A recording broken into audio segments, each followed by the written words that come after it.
নমস্কার বন্ধুরা, আজ খুব বৃষ্টি হচ্ছে, তাই দেখো আমি আজকে পাঁচমেশালি খিচুড়ি বানিয়েছি।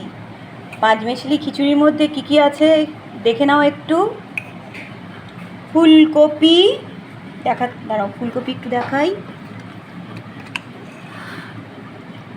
ফুলকপি, বাঁধাকপি, সয়াবিন, বিনস, গাজর, আলু, মাংস, ডিমের ভুজি আর সয়াবিন, মুসুর ডাল, মুগের ডাল দিয়ে আদা রসুন পেঁয়াজ দিয়ে বানানো হয়েছে পাঁচমেশালি খিচুড়ি। আর ভাজির মধ্যে বানিয়েছি ডিম ভাজা, পাঁপড় ভাজা, তার সাথে লেবু আছে, লেবু ছাড়া খিচুড়ি ভালো লাগে না। 4 রকমের ভাজা, চিচিঙে ভাজা, পটল ভাজা, বেগুন ভাজা আর আলু ভাজা আর টমেটোর চাটনি। এই হল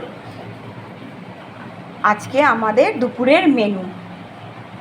তো আমার রান্না করা মেনুটা তোমাদের যদি ভালো লাগে নিশ্চয়ই লাইক কমেন্ট শেয়ার করে দিও। আর ফেসবুক থেকে দেখলে ফলো করে দিও, ইউটিউব থেকে দেখলে সাবস্ক্রাইব করে দিও। এই হলো আমার আজকে দুপুরের লাঞ্চের ভিডিও। বৃষ্টির দিনে তোমরা কে কে খিচুড়ি খেয়েছো আমাকে একটু কমেন্টে জানিও।